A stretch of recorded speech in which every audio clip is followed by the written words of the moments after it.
All right, so I finally got around to watching Dune, that space movie with Zendaya and Timothée Chalamet. I like this. This is cute. Honestly, I somehow managed to miss all of the hype around this movie altogether. Like, I didn't see any trailers for the movie. I didn't see anyone talking about it. I think the only reason I saw it was because I think I saw some trailer that I really liked, and I was like, okay, cool. I'm gonna go watch this movie now. So, and honestly, I'm pretty glad that I sat down and watched it. I actually liked it a lot more than I thought I would. The pacing in some parts is kind of slow, but it's mostly due to all the exposition the film has to do. Like, something I didn't know until like I started making this video is that there's a whole pre-established Dune universe with books and games and movies and its own wiki site with nearly 3,000 articles. That's quite big. The original Dune book was actually written in 1965, and since then a lot of people tried to make movies about it in the 70s, but filmmaking technology wasn't exactly on the level to make a movie as visually complex as Dune is. One project was in development for over 3 years and ended up getting canceled because the budget just kept getting bigger and bigger. And then in 1984, director David Lynch actually released a film adaptation of Dune, and essentially the 2021 version of Dune is a remake of that 1984 movie. Since the books and the films were released so long ago, this new version of the film is going to be a lot of people's first introduction to the Dune universe. So basically a lot of the runtime of the remake is getting people up to speed on everything that happens in the Dune world and how things work and all that. So at times the pacing can seem a little off, but the movie makes up for this by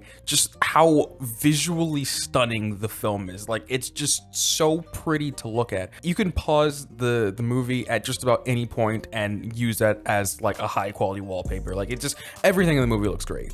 In fact, I liked the movie so much that I actually made a color grade of the, I did a color grade tutorial of the Dune movie and put that on my other channel if that's something you're interested in. But anyway, the movie's really pretty. The special effects are also really great. So the movie, yes, is a sci-fi, but it's aesthetically kind of like a Lord of the Rings high fantasy aesthetic to it. So instead of using like space guns or blasters like you'll see in a lot of sci-fi movies, the combat in this film is mostly with swords, but the sci-fi twist is that they've got this like shield thing that they use, and I honestly think that was a really cool, how they do it's really cool, because the shields kind of show when a person is being damaged or hurt, which is really awesome because, you know, for a visual indicator to the audience of like, oh, this person is hurt, this person is dying, this is fatal, blah, blah, blah, blah. Also, this special effects of the shields in this movie is miles better than the original shields in the 1984 version. The plot is pretty interesting. I'm not gonna lie, like in the first part, it was very confusing because it's one of those movies where like there's a lot of lore surrounding the universe. And I guess this is more of a problem I have with fantasy in general, with how there's just so much world building that it's hard to keep track of everything that's going on.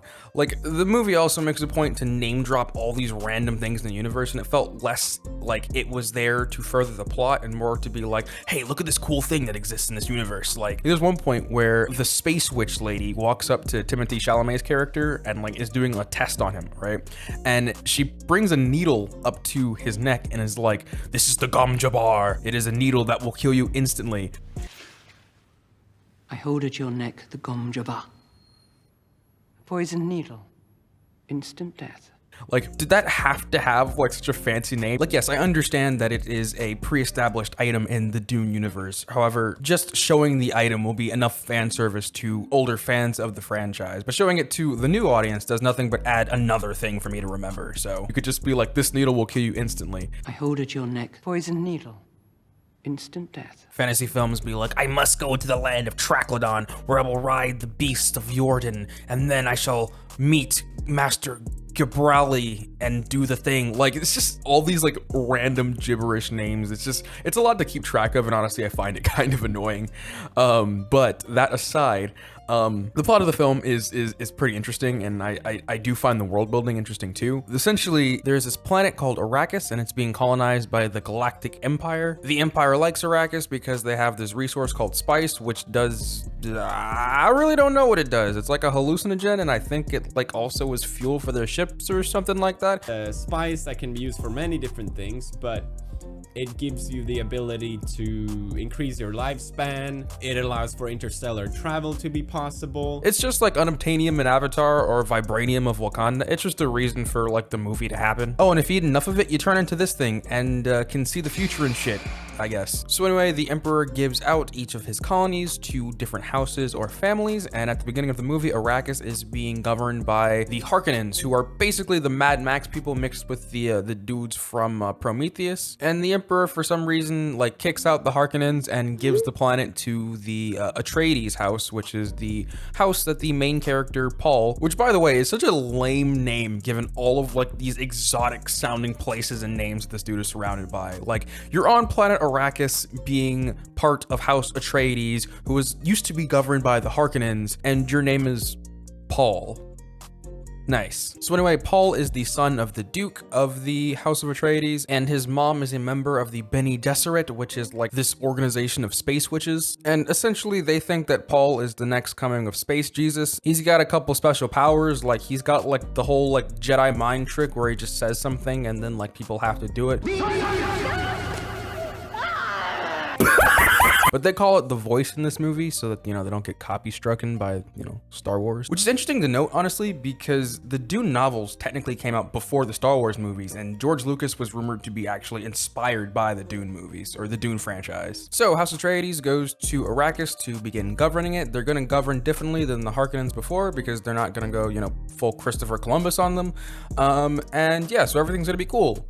Until someone in the house betrays them and all the shields go down and the Harkonnens attack. Surprise! So Paul manages to escape with his mother out into the desert where there are giant sandworms, like literally exactly like the Sarlacc pits from Star Wars. Well, this is really similar to like so many different movies like put together. You got like Star Wars in here, you got Avatar, like Blue People Avatar, you got, what else? You got Mad Max, you got, probably got some Lord of the Rings in there too. I don't know, just a lot of similarities. And yes, I know a lot of these tropes were probably actually created by the Dune series, but most people are actually going to be more familiar with these other works than the Dune franchise, including myself. Wow, can you imagine actually like making a work that inspired basically an entire genre in pop culture, and then everyone thinks that you're ripping everyone else off? Yeah, it's kind of wild. But anyway, they escape out into the desert where they meet the native people of Arrakis called the Fremen, and then Paul gets challenged to like a Black Panther style like fight to the death.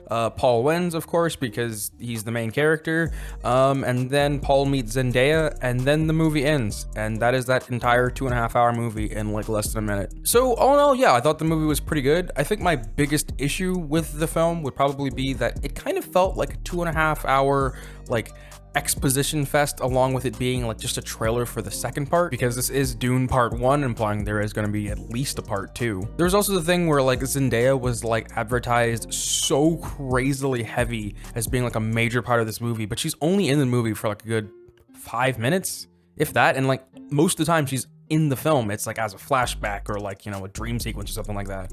I assume she's going to be in the film a lot more in the second part. So yeah, those are my thoughts on Dune. It was a very pretty, very cool, special effectsy kind of movie with a lot of exposition. I think I would give it maybe like a 7 out of 10. That's probably in the ballpark of what I'd give it. But yeah, thanks for watching.